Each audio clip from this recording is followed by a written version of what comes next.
This is Anarchast.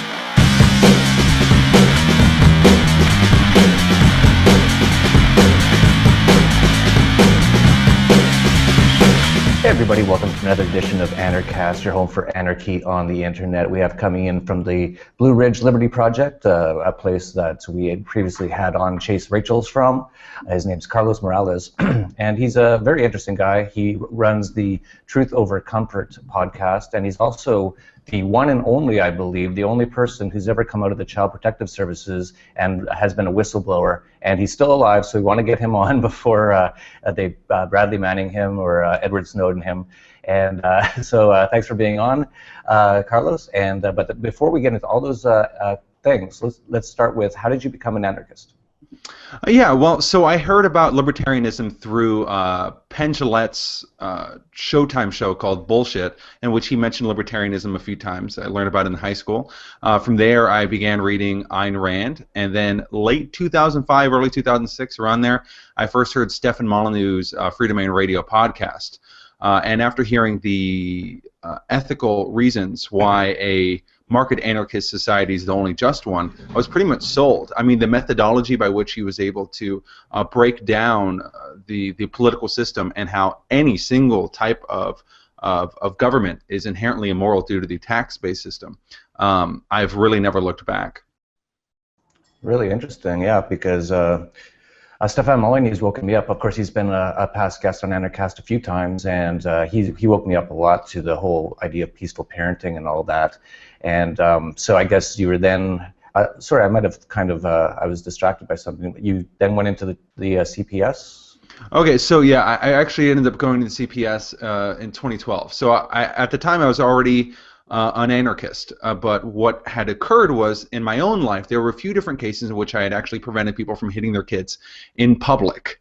I had witnessed them hitting them in grocery stores and things like that. So I went ahead and I stepped in. I ended up getting physically assaulted for it. So I decided, well, maybe Child Protective Services is going to be the one agency out there that isn't completely immoral, where it's an agency that is built to protect children. So I went ahead and joined in, and I fell for it. Well, at least I fell for it at first, only to find, by looking at the incentive structure, the training protocols for Child Protective Services, and the methodology by which they get information, are not only corrupt but blatantly immoral and just tantamount to treasonous to the human species. Wow, that's quite a strong statement. Why don't you give us some examples of some of the things you saw? Okay, so basically the way a case starts is information is given to Child Protective Services by a reporter, right? And this reporter can be anonymous or they can be named. But the alleged perpetrator will never know the name of this individual. Then an investigator goes out, and the first person they generally talk to is the child of the perpetrator. Now, according to the state of Texas, where I was working, and every other state in America, the state actually owns the children. The parent does not own the child. And because of this, an investigator can go anywhere to ask children questions. They generally like public schools, though, because public schools are very, very open to CPS. From there, the child is brought into a separate room with an investigator. Let's say they're 5 years old. They're asked a barrage of questions that range from how often do your parents hit you to how often are you allowed outside. And according to CPS, being allowed outside for longer than an hour if you're 8 years old is considered tantamount, abuse-wise, to actually physically beating your kid. And what's really troubling about this is the way in which the questions are thrown out there, and basically you end up pressing the child to give you the answer yes to I was abused, because the supervisor going out there wants the answer yes. They want to feel as if they're a hero. They want to feel as if they haven't been wasting their time. And if you look at the other evidence that investigators use to make a case against parents, you're having cases where there's going to be a story that's based off the memory of someone else that someone heard about a year ago, and with that supposed evidence that is used to go against parents, and with this supposedly shaky evidence that is then used to remove a child from a home. So what I've seen is not only foul play, but the very structured evidence of eyewitness reports have been incredibly corrupt and have led to really terrible tragedies, including death, including children being thrown into foster homes where they're 6 times more likely to die if they're left in an abusive household. Wow, that's a crazy stat. Are the other people that you met in the CPS, are they like really sick people, or like I know if I were to join it because I really care about kids so much, and I think that's the best way to do it, I wouldn't be comfortable just trying to make this kid say yes, especially if he said I was outside for more than an hour. I mean, when I was a kid, I'd play street hockey for about 8 hours at a time. So I guess I would have been taken away by the government if I did say that. Yeah, pseudo-heroism was kind of the backbone of Child Protective Services. You had investigators there, and here's something that needs to be brought up, which is the training of investigators. So you might imagine that an investigator would have to have a large amount of background in child development, forensics, psychology, and dispute resolution, because you're supposed to be able to tell if a bruise came from a fall, a spank, or a punch. You're supposed to be able to deal with parents when you're making up allegations regarding abuse, regards to them, while being able to separate fact from fiction. You're supposed to be able to talk to children regarding abuse without ever leading them to make specific claims that are untrue. But according to Child Protective Services, all you need is a bachelor's degree and 2 months of training. And it's a bachelor's degree in literally anything. There was a guy there who had a bachelor's degree in jazz from Berkeley College of Music. And 2 months of training. And with that, you're able to destroy individuals' lives through manipulative tactics. So really, I mean, investigators, there was this funny thing that happened whenever I turned in my resignation, which was the investigators came up to me and said, you know, not everyone is made for this. This really doesn't suit everyone. And I'm guessing that they meant that you have to have these heroic characteristics in order to be a great investigator. But in fact, to be an investigator, you have to be able to not question authority. You have to lack true sympathy or empathy. You have to be able to contradict the truth time and time and time again. And you have to be willing to throw parents out of households for doing things like smoking marijuana, because a big part of Child Protective Services was implementing the drug war more than implementing the war against child abuse. Wow, it must. That's crazy to hear these stories, and so sad and so scary for anyone who lives in the U.S. Anyone can make a phone call, and they're going to just get your kids, and you know, a 5-year-old kid, he's probably under some pressure, and if these guys are actually using a bit of pressure tactics to get them to say yes to one of these things, then they're pretty much whisked away. And what happens to the kids after it? Let's say that the parents said, or the kids said, yeah, I play outside for a few hours every day with my friends. So then I guess the CPS person has a reason to do something. What would be the next step that they would do after that? Well, it kind of depends. So there's something called exogen in Texas, right, where before the investigator ever even talks to the parents, they can make a phone call to a judge and get be able to get a removal before ever even talking to the parent. So generally what would occur is you remove the child from the home and you bring them to a temporary housing, a temporary foster home. And essentially the investigator is supposed to try to get a hold of the parent during this particular time. Now, what actually ends up occurring a lot of the time, though, is that there's a lot of manipulation that's occurring, and if you get to the point where a child is actually stuck in a foster home, which I brought up, that 6 times more likely to die, there's something even worse that occurs. You see, foster homes are actually incentivized to drug children. Foster homes are granted more money for every single diagnosis that a child has.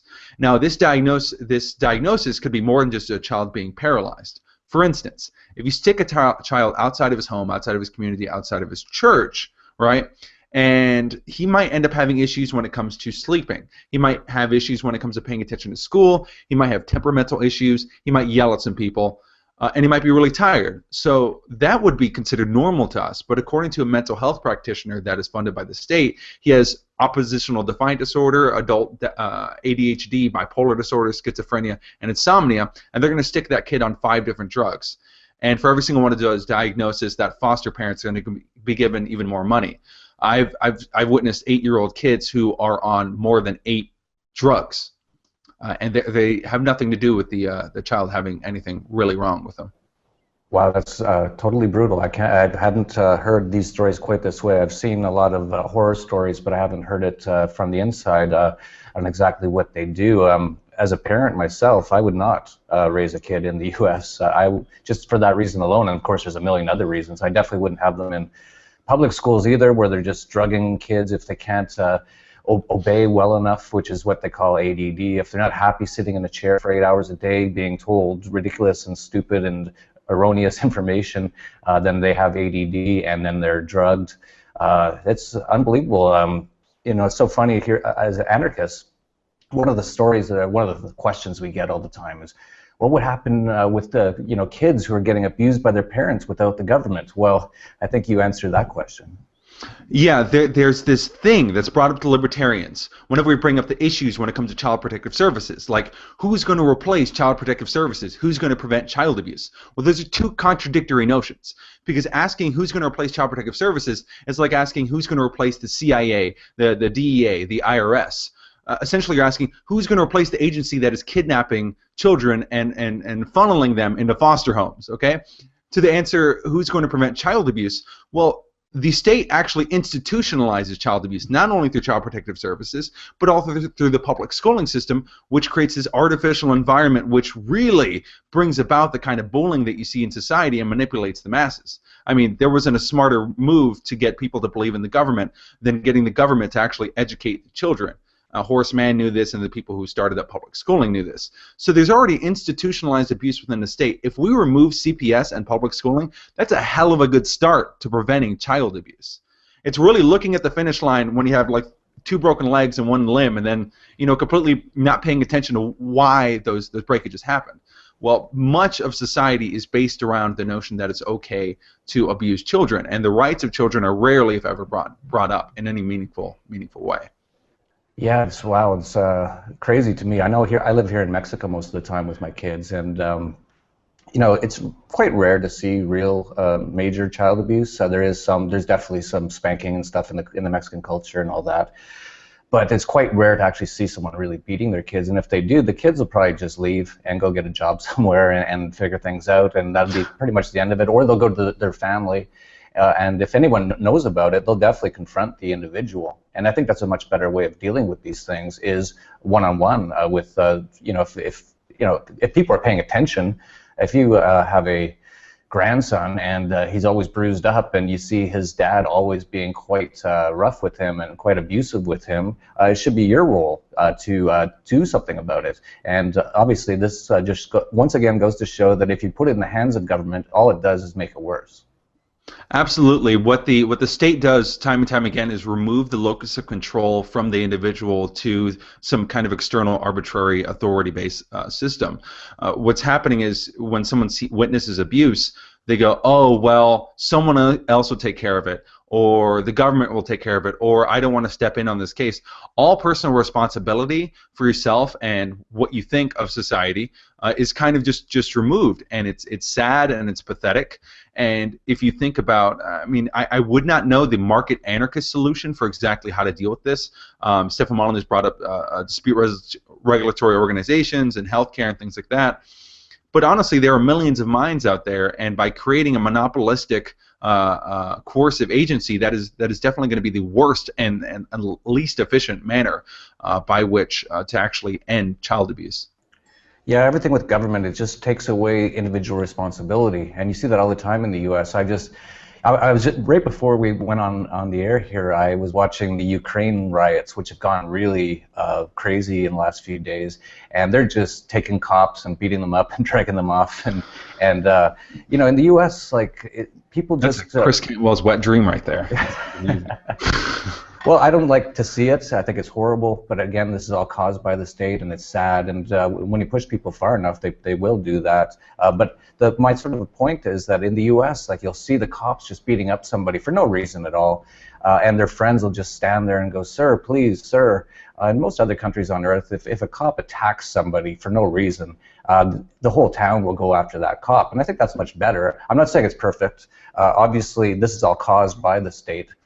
if we didn't have the state, there would be probably a million other way better solutions, and people would actually take some personal responsibility. If someone, for example, in the US, if someone sees someone hitting their kid in public, hardly anyone will go up and confront that person. At the very most, they might get on the phone and call in the government, and then we all know what you just described, what happens after that. The kid's dragged off and to an even worse place in most cases.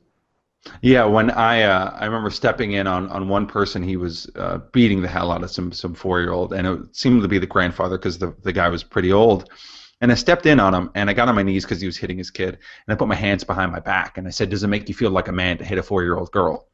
And he pushed me on the ground, slapped me in the face, like pushed me a few times, and I kept my hands behind my back because I knew that, I knew there was a camera, and if anyone was seeing this, what they would see was some huge Mexican guy yelling at a poor old man, telling him how to raise his kids.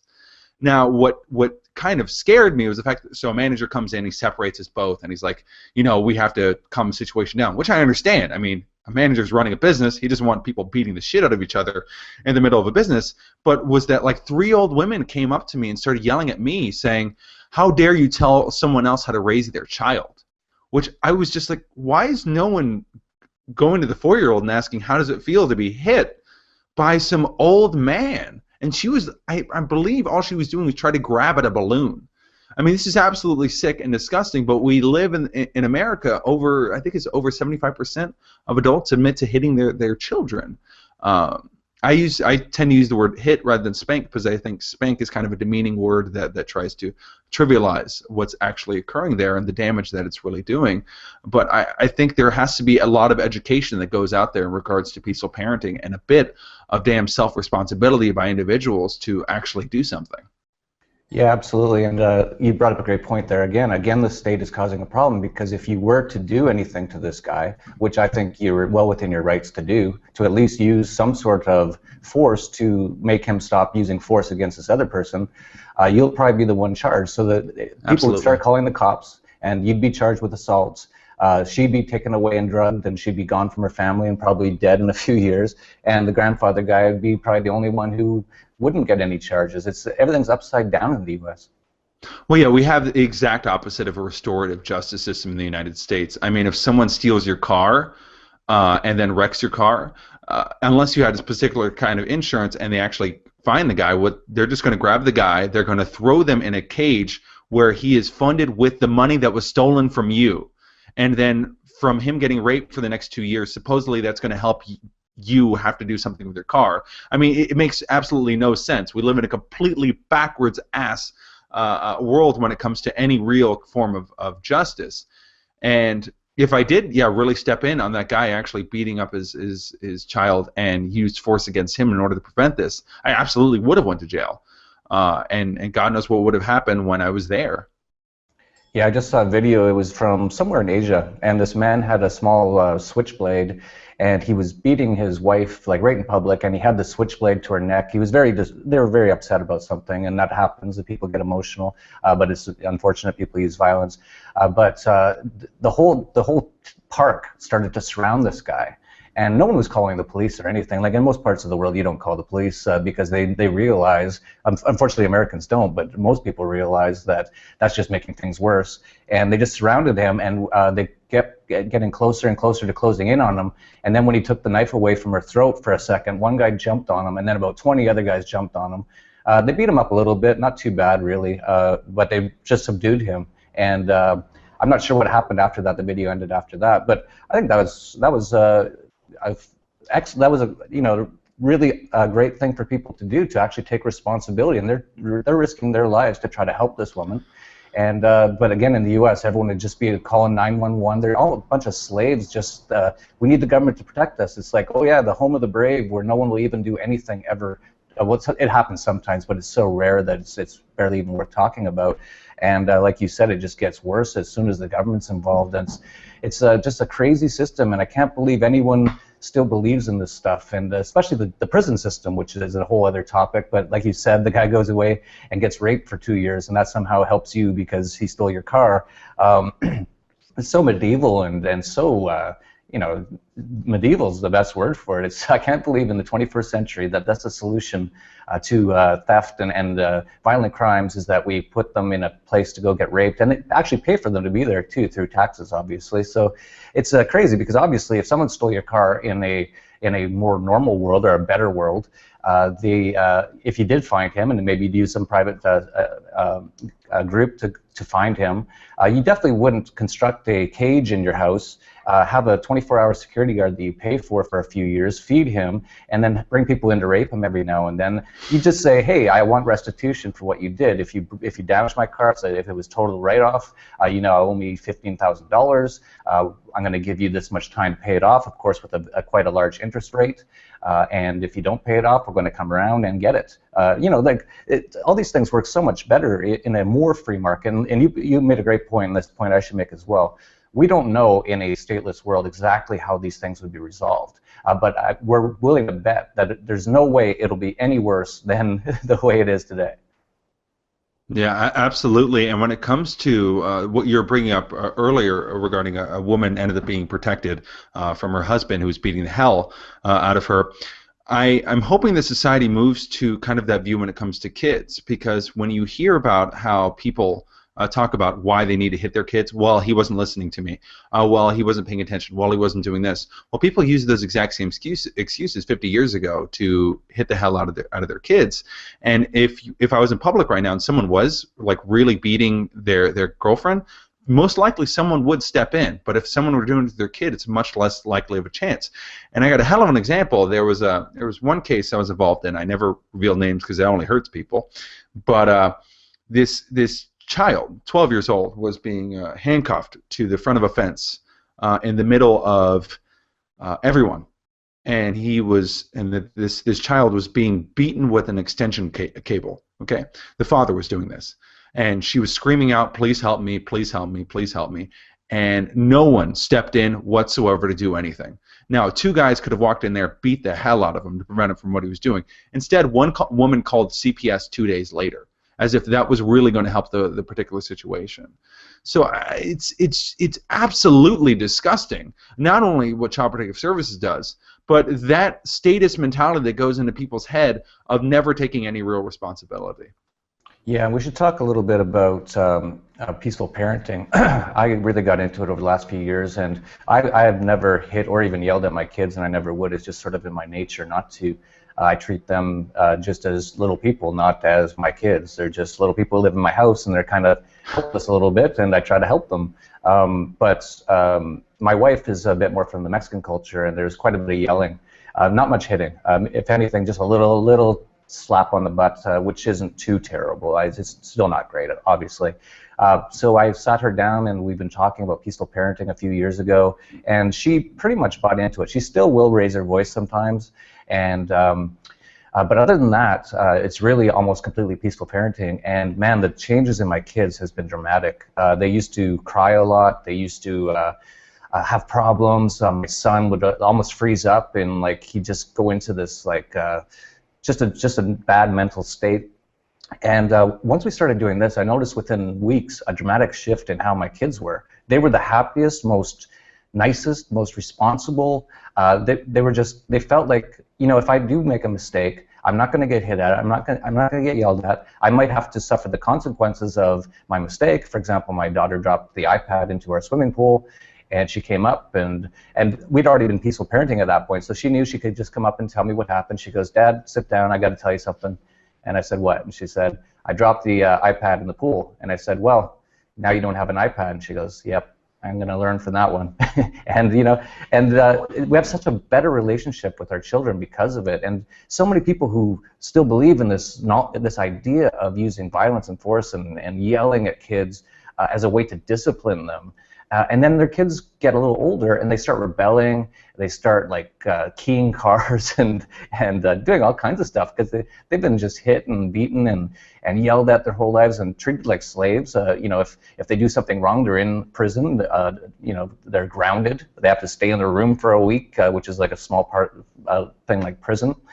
It's amazing to me that more people haven't figured out that this is a much better way to deal with children, and it actually fixes most of the problems that most people have with children, because most of the problems are caused because their children are rebelling against feeling like they're imprisoned in your house. Yeah, and I'm really glad to hear that you've implemented peaceful parenting in your own life, and that's worked out really well with your relationship with your kids. The state is a representation of the way that people are generally raised. So you'll notice that people who talk about the most violent means of this, basically justifying violence that the state uses against other individuals, they rationalize similarly violence against children for actions that they commit.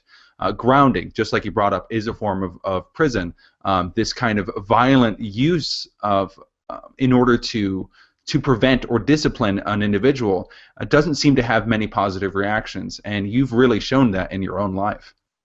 Yeah, I have so many examples. For example, this was a year or two ago, and my daughter, she had some problems from what happened to her when she was younger that had nothing to do with me, and she was just sort of dealing with them, and she came up to me once and she said, you know, I think I'm going to leave. I don't like it here. I said, oh, I'm sorry to hear that you don't like it here. Well, is there anything I can do to help? And she said, no, I'm just going to go live with, you know, this aunt or that uncle for a while. And she did. She left for about a week, and she came back and she went, you know what? I really like it here. I made a big mistake. I'm so sorry. I said, oh, that's fine. You know, like a lot of people be like, no, you can't leave, and hit them. And I let my kids make their own decisions. And another example, she was on an 8-foot high ledge, and she said, I'm going to jump off this. And I said, I wouldn't do that if I was you. And she was like, why? And I said, that's pretty high. That's like double the height of yourself. And you could possibly even break a leg if you did it. I would try it from somewhere much lower first if I was you. And she went, oh, really? And so I said, why don't you do that? And she said, okay. And she went on this 4-foot ledge, and she jumped, and she did it okay. And then she went 5 foot. By the time she got to 6 foot, she was pretty scared. And I said, okay, well, now you kind of know what you can do, what you can't do. And, you know, if you want to, you can take some lessons in things like martial arts or gymnastics, where you can learn how to fall properly and all that kind of stuff. And you know, I just advise them. I never, you know, I don't use force to make them do things that I think they should do. Now, if she was standing on the edge of a cliff and she said, I'm going to jump, and I really thought she was seriously considering it, I would probably grab her and say, wait a sec, you got to think this through because you're going to die.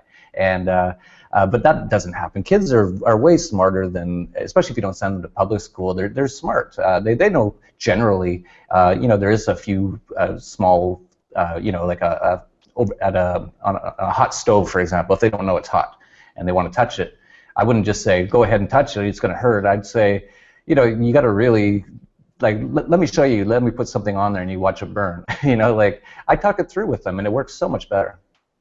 Yeah, and I also find it interesting whenever someone says, like, oh, well, what if my kid runs in the middle of the road? Well, it's like, what does that have to do with hitting them? I mean, explaining kind of why it would be bad to get hit by a car might be a good start as far on that end. And you brought up the stove thing, which is another interesting point that people bring up. Oh, well, what if there's a hot pot right there? It's like, well, don't put a hot pot right in front of a 4-year-old kid.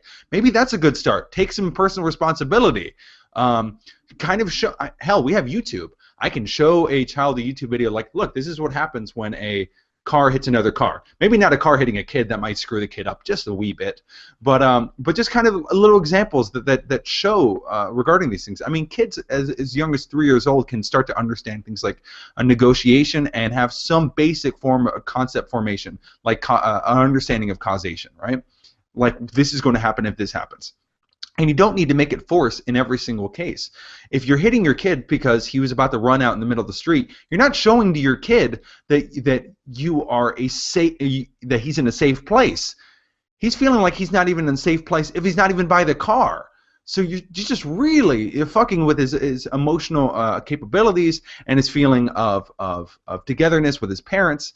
I mean, it's a really hitting kids is a really great way to foster a violent culture. And I think that's about as good as you can get as far as that's concerned. Yeah, I agree. And it's kind of sad because a lot of the people who do these things, they think they're doing it for the right reasons. They do care about their kids. I'll give you one example. When I was young, I was on a fairly steep like angle, like a mountain, and I decided to start walking down, and it started going a little faster. So my first instinct was to start jogging so I could sort of keep up with the mountain. That turned out to be a really bad idea, and pretty soon I was completely out of control, sprinting down the mountain towards all these jagged rocks. And I ended up ditching. I knew if I hit those rocks, it was not going to be good, so I ditched out, hit a bunch of smaller rocks, And my dad came down, and he was so upset because he saw what was happening. He thought I was going to die, and he was so upset, and he cared about me, but he started just laying into me and beating me. And it's like, I don't know if he had to do that. I already realized my mistake, and by hitting me, it's actually just making it worse. So now I'll be scared to even try to do anything in the future, even try to do anything. And if I do anything, I'm just going to constantly have this fear of being beaten because that might happen. It's happened in the past. And you made a great point that because so many people have been raised this way, they actually bring that into their adult lives, and then when there's politics involved, and they start to say, well, I was beaten when I was a kid. Maybe with this kid stole a car, maybe he should be beaten. It just creates this nonstop chain of violence that never solves anything. Anyone who's ever been beaten, it doesn't ever help them. At the very least, it just hurts them. That's the only thing I could do. If someone stole a car, make them pay it back, or negotiate something. Of course, if someone attacks you, now we're talking about the non-aggression principle. If someone attacks you, of course you can defend yourself, of course. And my kids at this very moment upstairs in their martial arts, private martial arts class, my kids are, and my wife is a kickboxer and a weightlifter. So I've sort of tried to instill in them. I don't force them to do it, but I try to tell them, you should learn this stuff. It can really What kind help of out. martial arts are your kids into? Well, they're pretty young. They're 9 and 7, so it's basically almost just like kickboxing, really. But this instructor's a kung fu and kickboxer guy. And just recently, actually, my son was accosted by two boys his age who were about double his size. And they started picking on him. They started punching him. And after he realized that was what was going on, he started to block all their blows, and then he hit them both, and they both ran off. And he came home and he said, Dad, I have to tell you something. I said, what? He goes, something happened today. I said, what happened? And he said, I got into a fight. I said, well, oh, I hope you're okay, and I hope you didn't start the fight. He said, oh, no, I was just minding my own business at the playground when these two big kids started punching me. And I said, what'd you do? And he said, well, it was really weird. It was like I was Spider-Man. I could see the punches coming, and then I hit them, and they ran away. And I let him go to his room to think about it. And then a few hours later, I went in and I said, it's not that you were like Spider-Man. Remember all these classes you've been taking? And I know you didn't really enjoy it some of the times, and you told me that, and I told you to stick with it because I think it'll help you. And he said, yeah. And I said, that's why, because now you can defend yourself. And his eyes were just wide open, and now he trains. He loves it now because he understands. And again, so I've given him good advice, so he has so much trust in me now. I'm just always giving him some good advice. Oh, try this, and even if you don't like it, just keep it up for a little bit because I really think it can work for you. And so that's the kind of relationship I have with my kids, and it's amazing. Yeah, I think when it comes to the martial arts training, there's benefits and there's also negatives, though, that you have to keep in mind, especially like which kind of gyms you end up sticking your kid in. I was in boxing from like 12 to 16, then again from like 20 to 23, and I was my full height, 6'2", when I was 12 years old. So they threw me in the ring with like 24-year-old men who would hit like a fucking rock. And so that's not exactly good for a developing brain, but if you're in more of a situation where the people are a bit more sophisticated and they're not likely to give your son a concussion, then obviously there's benefits from that. I think there's a lot of benefits from just kind of knowing how to fight in general, a feeling kind of security that I don't generally dismiss. I can very much understand that, and I think it can help foster a positive kind of confidence. Yeah, don't get me wrong. I don't have my kids in the ring getting beat up if they don't want to be. They have never really fully sparred. It's just trainings. The instructor will throw a blow that's not meant to hit them, and they'll just learn how to block it. I do remember when I was younger, I got beat up quite a bit. I was the opposite of you. I was a late bloomer. I was tiny until I was like 17. And I went to public school, and man, I was just getting roughed up a lot and picked on. And my dad suggested I go into boxing, and actually, I was all for it because I was like, I got to do something here because these kids are just taking advantage of me. And I took boxing, and then I was in boxing for a while, and I really enjoyed it. And I was there all voluntarily, of course. And then the next time a kid picked on me, it was over in about 1 second, and that was the last time anyone picked on me. And I've always thought it's always a great to know some self-defense. And of course, what they don't teach you in public school, amongst many things, is how to defend yourself. And the reason they do is because they don't want you to know how to defend yourself, so you have to call the police or think you need government every time that there's a problem.